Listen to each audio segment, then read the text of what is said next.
Olá, sejam bem-vindas, bem-vindos e bem-vindes ao seminário O Brasil Contemporâneo sob a ótica de pensadoras negras e pensadores negros. Epistemologias Negras em Marcha. Eu sou Vera Rodrigues, antropóloga, professora na Unilab, a Universidade da Integração Internacional da Lusofonia Afro-Brasileira.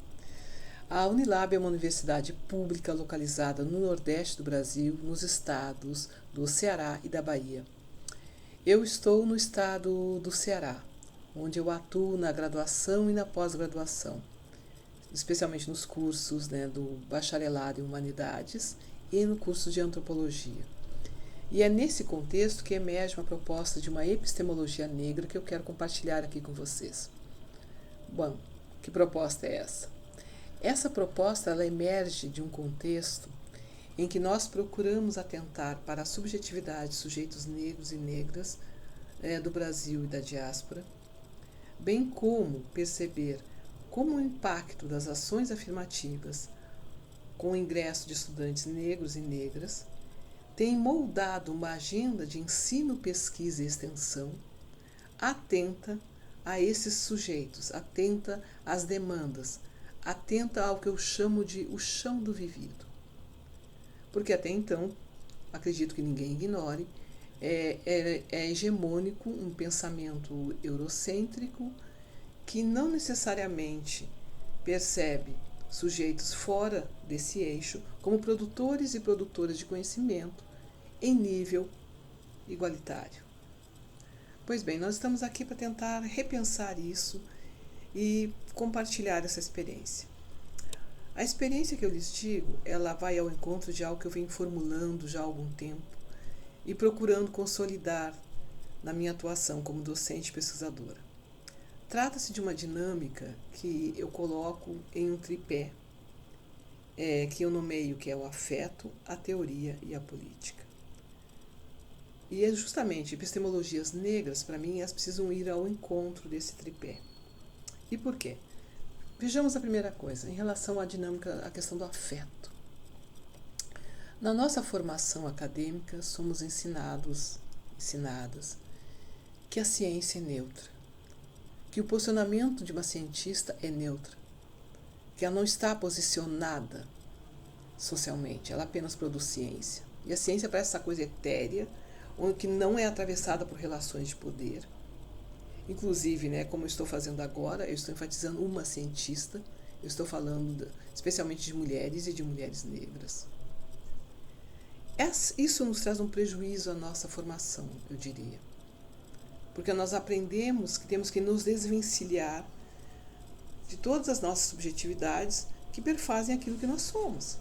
É como se você chegasse à universidade e tivesse que deixar para trás todo um processo histórico que a conformou como sujeito, para se tornar nessa cientista asséptica, que muitas vezes encarna um padrão de fazer ciência que não necessariamente ele tem a ver conosco. Me parece algo que nos foi imposto, colocado, e que a gente está aí. Eu sou de uma geração que passou por isso. Como assim? Bem, vejam, eu chego à universidade pública na graduação e uma das primeiras coisas que parece ser um entrave à minha formação, à minha atuação como pesquisadora, é que eu, sendo uma mulher negra, eu quero trabalhar com a população negra. Eu chego na graduação na Universidade Federal do Rio Grande do Sul, no curso de Ciências Sociais, trabalhando com comunidades quilombolas, seus direitos territoriais, todas as suas trajetórias. E em seguida eu quero avançar nisso, chegando ao mestrado, para o tema das políticas públicas para populações negras. E isso acontece exatamente no momento em que o cenário brasileiro, as universidades públicas, está sendo impactado pela discussão da adoção das ações afirmativas, mais precisamente da reserva de vagas para pessoas negras na universidade. Então, é nesse contexto em que aquilo tudo faz com que eu pense e repense que professor eu quero ser no futuro, que pesquisador eu quero ser. E uma das coisas que eu entendo é que eu não posso negar aquilo que me atravessa, que me constitui. O afeto. porque isso também faz parte da nossa plena humanidade, como diria Sueli Carneiro. E isso nos foi negado a pessoas negras, como eu, quando no processo de colonização nos objetificaram, nos tornaram mercadorias, coisas. E quando a própria ciência nos colocou no lugar de objetos de estudo, mas não de sujeitos produtores e produtoras de conhecimento. A invisibilidade, as ausências foram se normatizando de uma forma que nós chegamos no início dos anos 2000 com uma realidade de 2% de universitários negros e negras, como se isso pudesse ser aceitável para um país como o Brasil, um país negro, um país com metade da sua população nesse pertencimento racial. Essa negação do existir me parece uma das maiores perversidades que nós herdamos do colonialismo. E é nessa herança, eu penso que a gente precisa ir rompendo. E me parece que é isso que está acontecendo em boa parte das universidades públicas, em boa parte de todos aqueles e aquelas que veem sentido nessa discussão. E por conta disso, né, eu fico instigada a cada vez mais agir de uma forma que seja contra-hegemônica. Contra-hegemônica ao eurocentrismo, às ausências, à visão de sujeitos objetificados. Esse é o primeiro ponto. Retomar o afeto. Porque é como retomar a nossa humanidade, a nossa plena humanidade. O racismo faz isso. Para deixar isso mais explícito, o racismo parte do princípio que te nega a humanidade. Ele precisa te coisificar, te anular como ser humano, para enfim te tornar aquela coisa moldável, onde a vida realmente pouco importa. Então, indo na contramão disso, pensar numa produção de conhecimento, numa atuação científica que seja, assim, impactada, atravessada pelo afeto. E é aí que eu faço também um lastro com a teoria, com a produção de conhecimento, porque isso foi outra coisa que um racismo epistêmico, por exemplo, trouxe para dentro das nossas instituições de ensino. A ideia da ausência da razão, da capacidade de produzir conhecimento. Esse, inclusive, foi um dos primeiros argumentos contrários às políticas de reserva de vagas para a população negra. O fato de que a nossa entrada iria, digamos assim, desqualificar a excelência da universidade pública. Seríamos sujeitos e sujeitas fora de um padrão. A nossa capacidade cognitiva foi posta em xeque. Assim como foi posta em xeque ainda no colonialismo, quando a justificativa de que não tínhamos alma, de que éramos seres movidos pela emoção e não pela razão, tornou-se também uma justificativa para a escravização. Pois bem, eu refuto isso. Eu digo que nós somos plenamente capazes de produzir conhecimento. E isso é fundamental. E eu digo que é fundamental porque ainda hoje, como professora, de vez em quando, em algum semestre, aparece um estudante, uma estudante negro, negra, especialmente. Eu sei que isso também incorre em outros grupos indígenas, por exemplo, quilombolas, de que a pergunta que me fazem é: professora, eu não sei se aqui é o meu lugar, sabe? Eu não consigo escrever, eu não consigo. É um tal de uma negação da sua potência, que eu fico me perguntando de onde isso vem numa pessoa tão jovem, 20 e poucos anos, e ela já aprendeu a se negar. E quando a gente se nega, a gente desiste. A gente chora e senta. E espera dias melhores, ao invés de levantar e andar. Pois bem, eu entendo que a gente levanta, anda e produz conhecimento. Essa é a relação com a teoria. Ela faz parte de nós. Nós não somos somente corpos dançantes, corpos que produzem cultura, desde que essa cultura, né, seja, como eu diria para vocês, né, ela exista para quem possa usufruir dela, não nós. Mas isso aí já é um outro tema. Poderíamos chegar ao tema da questão da apropriação cultural, mas vamos manter aqui nas epistemologias. Outra questão é a política. Quando eu falo em política, eu não estou me detendo numa ideia de sigla partidária ou coisa do que vale. Eu estou falando das relações de poder que são intrínsecas a qualquer sociedade. Como ignorar que existem relações de poder numa sociedade racialmente hierarquizada? Como ignorar que a ausência de intelectuais negros e negras nas emendas das disciplinas ou nos cargos de gestão seja uma mera coincidência? Que poder é esse que se faz presente nesse chão do vivido da sociedade brasileira? E não só, mas aqui eu vou me deter apenas na sociedade brasileira para pensar especialmente na universidade pública. Pois bem, é nessa dinâmica que procura recuperar esses pontos como pontos que precisam estar entrelaçados em uma produção de conhecimento, em um fazer científico que se queira, de fato, para além daquilo que foi construído, normatizado, que eu enxergo uma possibilidade de ressignificação, de atuação de verdade. E foi assim que eu chego a uma proposta de uma epistemologia negra que emerge da luta de mulheres negras. Eu penso que também vocês não ignorem tudo aquilo que já foi dito por ativistas, filósofas, como a Sueli Carneiro, como Angela Davis, como Beatriz Nascimento, como Luísa Barrios, como Lélia Gonzalez, ou seja, tantas outras que muito antes de que a gente viesse a falar sobre interseccionalidades, já apontava a potência de um pensamento negro. Então, falar disso é fundamental, e viver isso é mais fundamental ainda. E como é que isso se dá? Como é que se deu no caso que eu quero compartilhar com vocês? Pois bem, o caso que eu quero compartilhar com vocês é um curso de extensão iniciado em 2018, aqui no Ceará, de forma presencial, na cidade de Fortaleza.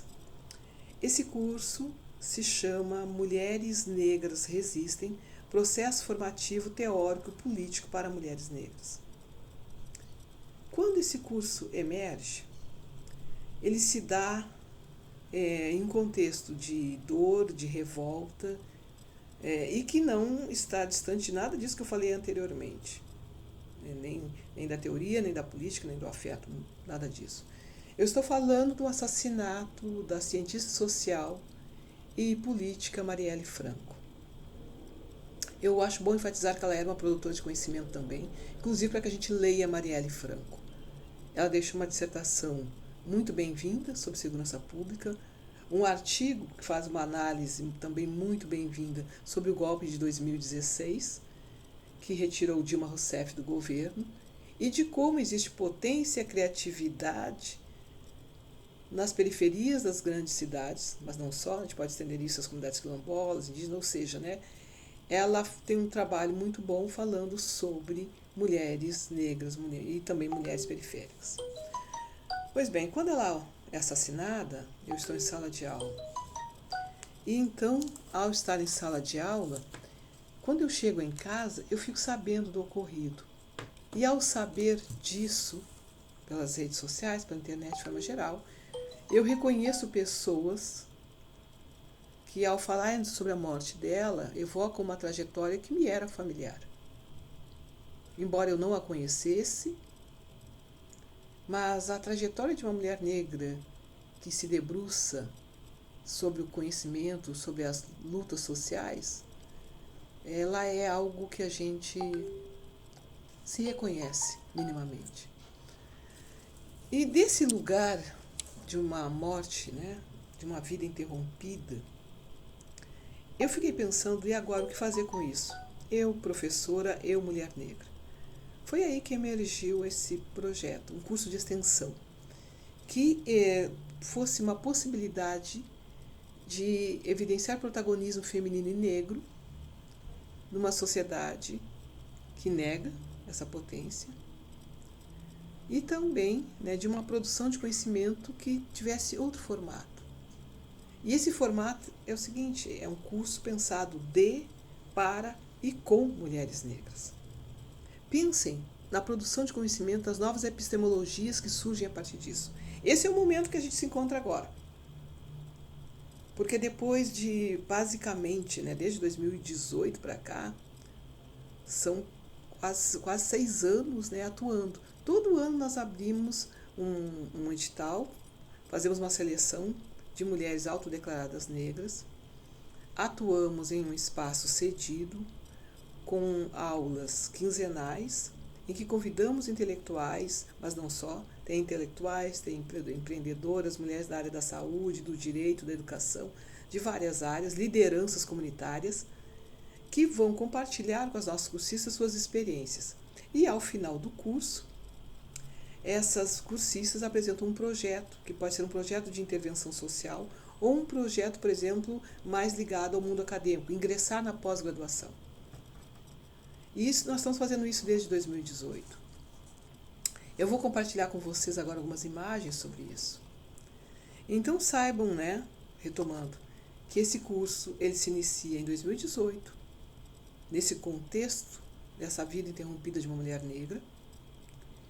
A frase que dá nome ao curso, ela veio de um momento em que um grupo de mulheres negras, por ocasião do enterro de Marielle, gritavam: mulheres negras resistem, mulheres negras resistem.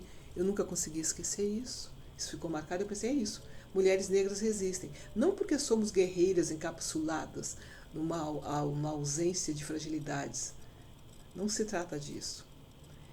Eu estou pensando aqui a resistência, ou uma ideia de resistência, como aquele lugar em que a gente se torna cada vez mais digna de quem nos antecedeu, de quem abriu os caminhos para que estivéssemos aqui. Porque não precisaria fazer isso. Já me perguntaram por que eu faço isso, por que eu não faço outra coisa. Eu sei que eu poderia falar de qualquer outra coisa, eu brinco, né? As formiguinhas azuis no deserto poderiam ser minha agenda de pesquisa, mas não são. E eu respeito também quem tem as formiguinhas azuis no deserto como sua agenda de pesquisa de vida, mas não é a minha. E também não é de outras. Então, por que não somar as minhas e trazer algo que seja efetivo com essa concretude da existência que nós temos? E aí, nesse sentido, para ilustrar o que estou dizendo, vocês vão ver algumas imagens que eu passo a exibir agora. A primeira delas é a identidade visual do projeto, onde vocês vão ver ali ao centro, né, a Marielle Franco, e ao lado, no entorno dela, várias mulheres negras, né, como Sueli Carneiro, por exemplo, Beatriz Nascimento, Carolina Maria de Jesus, ou seja, todo o aporte que simboliza esse processo de uma formação teórica e política. Essa formação teórica e política, ela começa também no sentido, não só porque todas as nossas referências vêm de mulheres, de intelectuais negras também, ou seja, nós lemos mulheres negras. Nossas formadoras convidadas são mulheres negras e nós somos mulheres negras. Talvez você se pergunte, pois bem, até porque eu já ouvi isso, né? Mas qual o lugar da integração nesse processo? Por que vocês não se abrem? Eu devo dizer a vocês que quando começamos esse curso, eu me perguntei se a necessidade, a vontade de estar entre nós, de uma forma mais próxima, era algo só presente na minha geração, ou se poderia mulheres de outra geração quererem estar mais próximas. Porque, é claro, nós podemos participar de quaisquer outros grupos, sindicatos, movimentos sociais, grupos feministas e tal. E geralmente nós somos mais uma nesse grupo. Não há centralidade na nossa experiência do vivido. Eu quis propor algo que fosse central. Aqui as mulheres negras são centrais. Nós não somos, né, aquela segunda opção da discussão, aquela que depois que você discutiu o que era de fato relevante, aí você olha para as mulheres negras. Você olha para os conceitos elaborados por mulheres negras. Eu noto, por exemplo, que às vezes em alguns trabalhos que eu participo em bancas de graduação ou pós-graduação, por exemplo, aparece o conceito de interseccionalidade. E às vezes ele aparece esvaziado do seu conteúdo simbólico político por ter sido gestado por mulheres negras. Ficou aquela coisa um tanto diluída, sabe? Tudo é interseccional. E tudo pode levar esse digamos assim, esse adesivo, né? Essa coisa é interseccional. Eu sempre pergunto até quando e como. Aqui nós procuramos fazer algo, né, que produza uma forma de ver o mundo, uma forma de atuar a partir dessa centralidade. Por isso que estou enquadrando como epistemologias, uma epistemologia negra, feita por mulheres negras, de mulheres negras, para mulheres negras, especialmente. Vocês vão ver aqui imagens em que estamos, né, em sala de aula.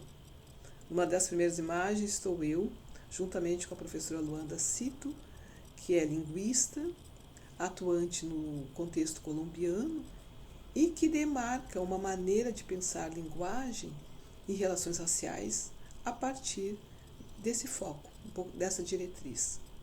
Então nós atuamos juntos em alguns momentos, ali vocês vão ver. Vocês vão ver também a aula, tem uma aula que a gente está colocando a potência de mulheres negras em contextos afrodiaspóricos. Nós fizemos uma edição do curso durante a pandemia, né, que obviamente não podíamos fazer presencialmente, fizemos remotamente, que reuniu mulheres negras no contexto afrodiaspórico, que eram colombianas, guineenses, moçambicanas e brasileiras negras, num processo de troca e aprendizado. Foi uma experiência muito bem-vinda. E isso nos ajudou a pensar futuramente uma ideia de internacionalização que perpasse também por aí. Sabe, qual é o caminho que nós queremos trilhar com as nossas? O que nós sabemos sobre as nossas em outros contextos? E como nós podemos aprender e trocar sobre isso? E nós procuramos ressaltar isso, né, em todos os momentos. Vocês vão ver, tem uma imagem aqui que está a Marielle Franco, né, ao centro, e aí você vê as contribuições, né, para pensar os desafios, né, os diálogos presentes com outras referências como mulheres negras no contexto estadunidense. Então, a gente faz essas leituras buscando construir algo. Algo que fique como também um legado. Algo que a gente possa transmitir. Eu digo que eu estou na fase, nessa minha vida atual, a minha fase é a formação de quadros. Eu me interesso demais por isso. Eu me interesso demais em contribuir para a formação de mulheres negras. Então, esse projeto aqui vai ao encontro dessa perspectiva. Vocês vão ver aqui algumas imagens, né, na sequência, em que vocês vão ver mulheres que atuaram como formadoras no nosso projeto, nosso curso de extensão, como a ex-ministra da Igualdade Racial, Matilde Ribeiro, como a atual pró-reitora de Relações Internacionais e Institucionais da Unilab, Artemisa Monteiro, guineense. Vocês vão ver mulheres como Rosalina Tavares, também é professora na Unilab, é cabo-verdiana, foi pró-reitora. Vocês vão ver aqui várias imagens que retratam como a gente vem construindo esse projeto. Trazendo, por exemplo, uma mulher que preside uma associação científica, como a professora Iraneide Soares, que preside a ABPN, Associação Brasileira de Pesquisadores Negros e Negras. Vocês vão perceber também pelas imagens que nós trazemos aqui, um dos momentos foi cruciais, e aí lembrando o tema, né, porque nós dizemos que afeto, teoria e política. Em 2018, nós estávamos na marcha que ocorreu em várias cidades brasileiras contra o projeto político que ascendia, que é um projeto político racista, fascista e misógino. Então nós fazemos, né, a nossa participação, a nossa visibilidade em espaços abertos, né? Estamos na sala de aula? Sim, estamos, mas também estamos nas ruas. E somos movidas por toda uma dinâmica que nos atinge também. E nós temos voz para dizer aqui viemos e aqui nos opomos também. Isso faz parte da nossa leitura de vida. E nós temos seguido assim, trazendo alguém como a secretária da Igualdade Racial do Estado do Ceará, Zelma Ribeiro, uma professora também, assistente social. Vocês devem estar se perguntando, né, sobre isso, sobre as professoras, talvez. Pois bem, os primeiros convites feitos para criar um grupo de trabalho com as nossas cursistas foi justamente com professoras negras de instituições públicas aqui do Estado, especialmente da Unilab. Achei fundamental fazer esse processo, essa caminhada. E ao fazer essa caminhada, nós chegamos num momento que agora a gente quer ver os resultados da caminhada.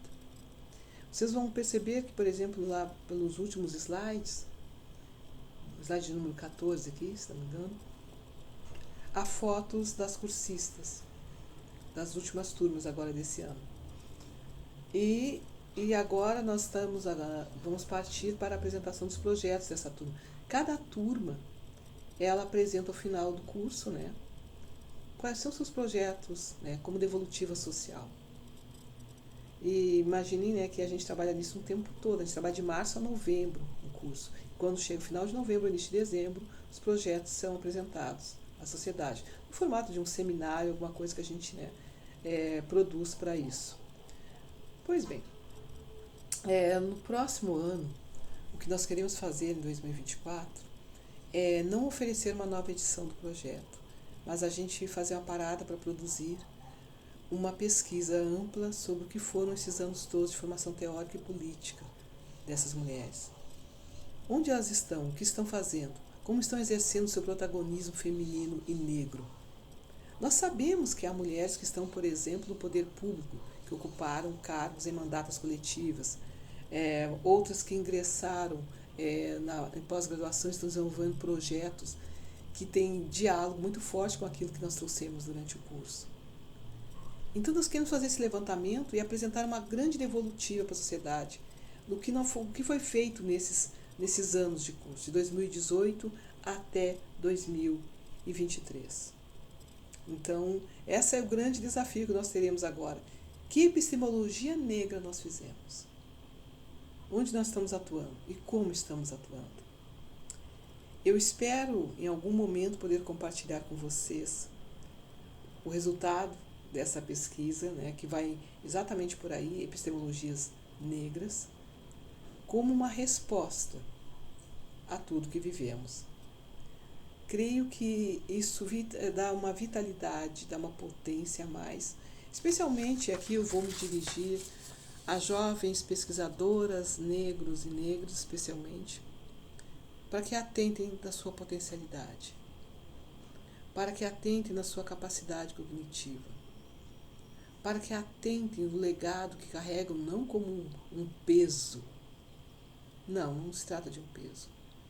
Se trata, na verdade, de uma bagagem que está conosco, que para alguns de nós importa e muito, e que sem dúvida, são ferramentas, podem ser ferramentas para a gente fazer, né, de todo o ato que quisermos, e aqui vamos colocar no ato do fazer científico, né, algo que seja bem-vindo, que não seja nada adoecedor, que seja algo que traga qual é a nossa contribuição para a sociedade em que vivemos.